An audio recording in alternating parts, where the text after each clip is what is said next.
Bem-vindos ao canal. Você está no Ventando a Verdade de Volta.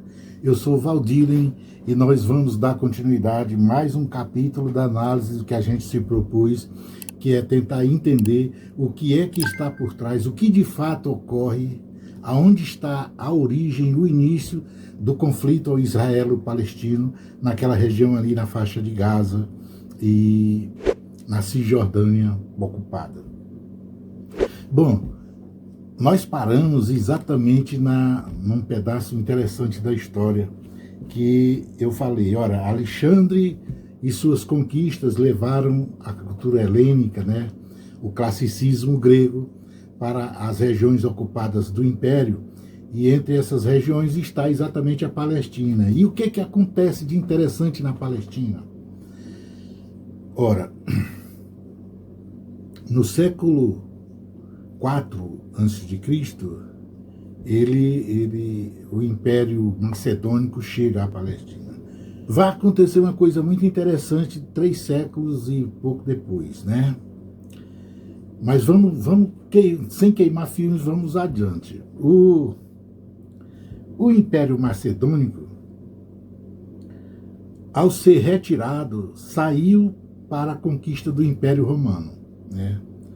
A substituição imperial na Palestina foi exatamente para o Império Romano. E o que ocorre? Como é que se dá com o Império Romano? O Império Romano é uma estrutura de poder. Roma era uma estrutura de poder de república, né? Um sistema de república e tal. Um gaulês, não foi um romano, foi um gaulês, né? Chamado Caio Iulius Caesar. Ele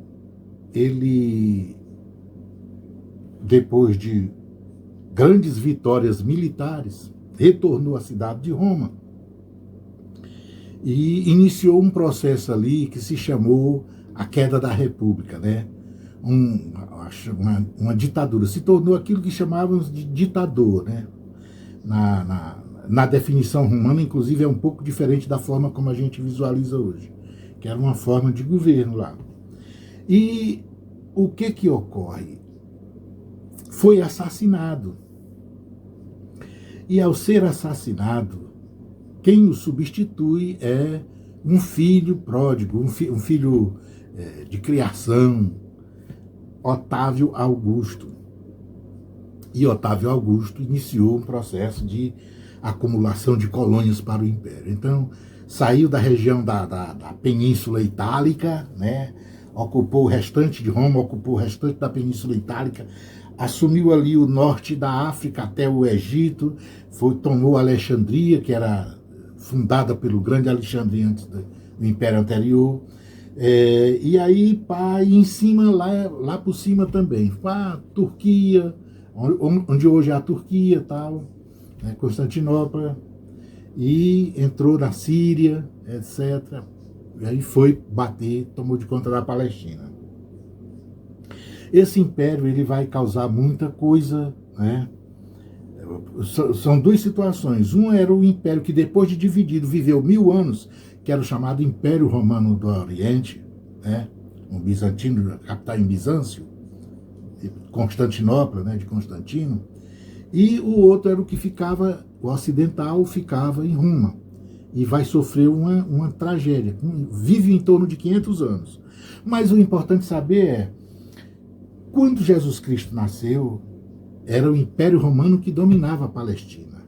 E Jesus morreu pela mão do Império Romano sem ser cidadão, era um colonizado. Então, um judeu palestino, Jesus, que nasceu na Galileia, na cidade de Belém, foi dominado romano, colonizado romano, e morreu como colonizado romano.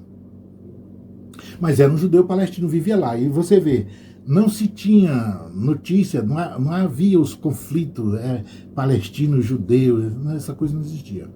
O que existia quando Jesus nasceu era exatamente um movimento de resistência judeu contra o Império Romano, que ia inclusive criar situações vexatórias entre os judeus que resistiam e a própria pregação do Jesus Cristo.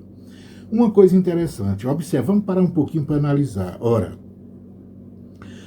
Quando Jesus nasceu, a Grécia, o classicismo grego já tinha entrado na Palestina. Então, 300 anos antes, o classicismo grego já estava na Palestina. Portanto, é de se esperar, é de se compreender que Jesus Cristo, o homem, teve contato com o pensamento socrático. Existe um debate, pessoas... Não, mas a verdade teve um contato com o pensamento socrático. A rigor, sobre Sócrates, a gente tem que fazer certa comparação. Sócrates e Jesus Cristo tiveram vidas humanas muito parecidas, se considerar que Sócrates existiu. Porque existem pedaços da inteligência hoje, eu chamo de inteligência da produção de conhecimento, que questiona a existência do personagem Sócrates. Diz que é uma invenção platônica, ou seja, Platão com seus diálogos criou Sócrates. Mas olha só, para a biografia de Sócrates existe um processo muito parecido com o processo biográfico de Jesus Cristo, do homem Jesus Cristo. Ele foi morto condenado, a acusação era que ele estava virando a cabeça dos jovens. Ele se preocupava em as pessoas ter conhecimento, dominar a verdade. A mesma coisa que Jesus Cristo. Ele morreu envenenado, com a tal de suquita. Tomou veneno. Mas olha só, Sócrates tinha sido o personagem, segundo a mitologia, se a gente chamar assim, que tinha descido a filosofia do céu para a terra. O que eu estou querendo dizer? Sócrates tornou, antes dele eram os pré-socráticos, eram os chamados filósofos da natureza. Olhavam para cima, eram filósofos da metafísica, né? Da tentativa de compreensão do metafísico, de um Deus e tal. Com Sócrates, de papel da filosofia para Sócrates, desceu para o homem. E aí foi estudar a ética, aquela coisa de conceito, trabalhar o bem e o mal. Por causa disso, essa coisa da Grécia, a coisa do mundo ocidental, existe a coisa da dualidade, bem, mal, preto, branco, quente ou frio, noite e dia, não é isso? Para o oriental não, para o oriental existe matizes, né? Existe tonalidades, mas para o mundo greco-romano não, é assim, o certo e o errado. Então Sócrates trouxe isso e aí ele começou a elaborar essas coisas do bem e do mal. A concepção de alma está em Sócrates, muito antes de discutir isso com Jesus Cristo. Então, Sócrates tratou essas coisas e provavelmente Jesus Cristo teve contato com isso. Agora eu disse, Sócrates discute-se a sua existência física, né? Se não foi só uma elaboração platônica, né? Nos diálogos. Mas Jesus Cristo, que eu aqui, por exemplo, devo ter três livros que falam historiadores que contam da existência de um personagem assim, chamado Jesus, que desafiou, que foi condenado no Império, crucificado no Império Romano, e que ele causou polvorosa naquela região da Palestina. Ou seja, o personagem que é tratado nos evangelhos, ele é tratado nesses livros de história. Eu tenho aqui o Flávio Josefo, é um judeu, né, historiador, judeu, romano, que os judeus não gostam muito dele, né? Tem algumas restrições, respeita a biografia dele, inclusive taxaram-no de traidor, porque ele teve um comportamento muito estranho. Ele escreveu sobre a sua própria autodefesa, e a verdade então Flávio Josefo é o mais próximo vamos dizer assim, da contemporaneidade do homem físico Jesus Cristo. Não estamos tratando de divindade, nós estamos tratando de homem. O homem Jesus Cristo foi, na realidade, um conhecido, vamos dizer assim, um personagem que praticamente, quando Jesus estava morrendo, Josefo nasceu. E é o mais próximo dele historicamente, porque todas as referências que a gente tem, outras, são aqui eu tenho Caio Suetonio, que é o historiador romano, Plínio. Então, esses personagens, esses historiadores, eles falam de um Jesus Cristo, de um homem chamado Jesus Cristo, que entrou naquelas condições que os evangelhos falam, morreu com aquelas condições, inclusive. Agora, o que ocorre? Então, Flávio Josefo, anterior, contemporâneo, mais próximo, inclusive dos evangelhos, porque o primeiro evangelho que vai tratar, que é escrito, o primeiro evangelho, é exatamente o evangelho na década de 60, é a sexta década depois da era cristã. Isso quer dizer o quê? 30 e tantos anos depois de Jesus Cristo morto, foi que escreveram as primeiras coisas. E foram passando, era um diálogo que era passado oralmente, né? Os conhecimentos que a gente tem são essas referências. Então, o que ocorre? O Império Romano sofre resistência do povo hebreu lá. Não são os palestinos que reagem. Então lá eles inauguram uma coisa que agora eles chamam de terrorismo. No tempo de Jesus, os judeus criaram um grupo para resistir ao Império Romano, que fazia exatamente as coisas que fazem o que a gente chama de terrorista hoje. Engraçado, mas é assim. Então, qual era esse grupo? Que, segundo dizem alguns os evangelhos apócrifos, faz citação sobre Jesus ter vivido o período que Jesus desaparece das escrituras, né, dos 12 aos 30 anos, e que ele se envolveu com os essênios, pode ter se envolvido com os zelotes. Então o grupo de resistência era os zelotes. Era um grupo que era zelote porque zelava pelo rito, né, era chamado zelote, era o zelo dos enquadramentos do templo, que se preocupava nas celebrações do judaísmo. Então era o zelo, era uma espécie de fiscal do sacerdócio do judaísmo, né? Então, e aí era o grupo guerrilheiro que lutou contra a ocupação romana. Essa luta foi trágica, inclusive para Josefo, que foi soldado. Ele foi comandante judeu da resistência. E depois se rendeu, foi preso por Vespasiano, né, que depois se tornou imperador romano. E esse imperador romano, depois que se tornou imperador, libertou ele. E ele, em gratidão, botou o nome de Flávios. O nome dele não era Flávios, o nome dele era Iosef, é judeu ele. Mas a verdade é que ele colocou um cognome para homenagear a dinastia, o primeiro da dinastia flaviana, que era exatamente o Vespasiano. Então, o que ocorre? Jesus se envolveu com esses meninos, e aí o primeiro grupo de resistência e tal, que depois vem posteriormente no século XX, a gente vai ver de novo o renascimento desse movimento guerrilheiro, que dá origem às forças de defesa de Israel. Mas a verdade é, os judeus ali resistiram à ocupação romana. Só que os romanos ficaram indignados com essa resistência do judeu, ao que faz? Destrói pela segunda vez o templo de Salomão. O templo sagrado de Salomão, no ano 70 depois de Cristo, é destruído novamente. E aí ocorre outra coisa, a segunda diáspora. Olha o que vai virar isso. A segunda diáspora, os judeus se espalham pelo mundo, né? E toma a Europa, aquela coisa toda. Isso no ano 70 depois de Cristo. Vejam que do ano 70 depois de Cristo, essa massa não vai voltar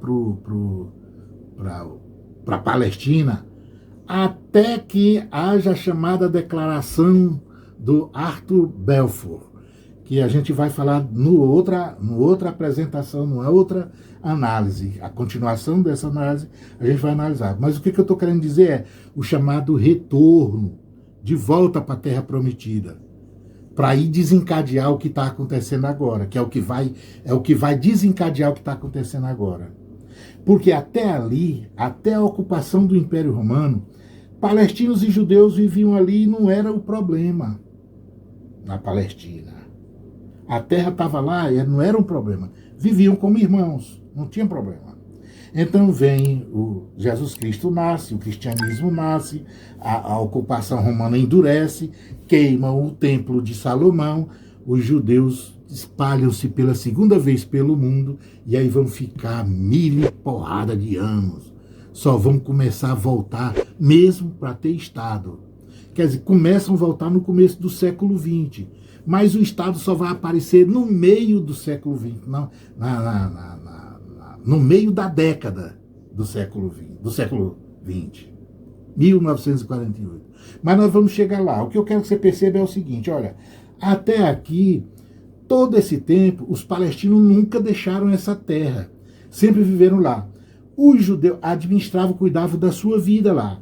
Os judeus, os hebreus, os israelitas, que são todos a mesma coisa, viveram esporadicamente saltando, vamos dizer assim, existia um processo intercalar de administrar, de viver e administrar a vida na terra da Palestina. Percebeu? Primeiro eram só nômades, aí vão lá, ocupa a área que é a terra dos outros, não era deles e tudo mais, aí ficou lá, era dos ancestrais dos palestinos. E aí tem crise no temporal, no clima, vai para o Egito e tal, volta do Egito, vem para cá. É sempre assim, as ocupações imperiais ocorrem, vão embora, e aí e tal. Mas aí nós vamos deixar aqui, nós vamos continuar no próximo capítulo, exatamente de onde a gente parou, beleza? Eu vou deixar vocês aí com o Double Pueblo, uma música, tema desse assunto, e a gente volta. Assinale no sininho, se inscreva e também faça os seus comentários. Deixe os seus comentários no nosso canal que a gente responde. E vamos lá, daqui a pouco nós temos outro vídeo tratando da continuidade dessa história triste e catastrófica. Até lá!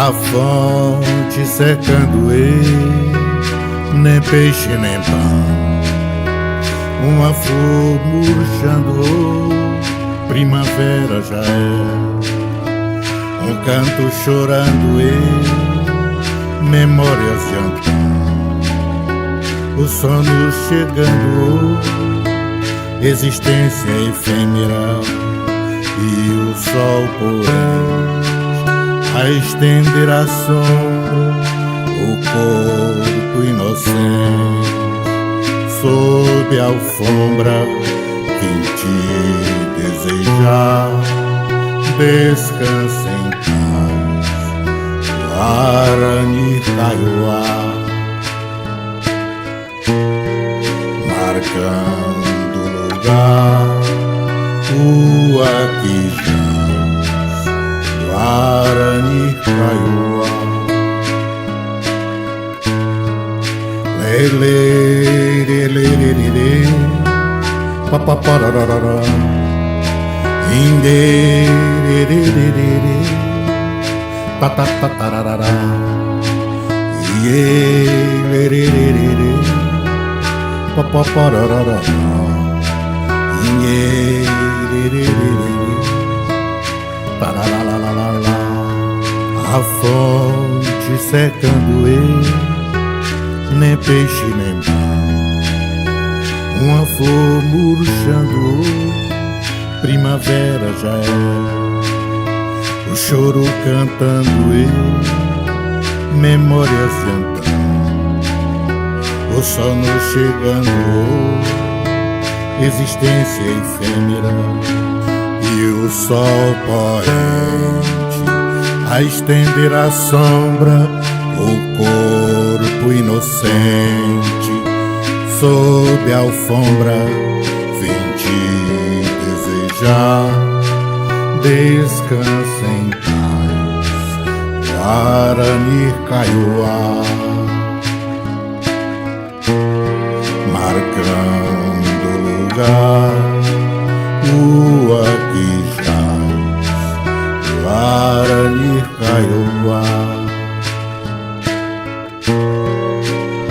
te desejar. Descansa em paz, Guarani Kaiowá.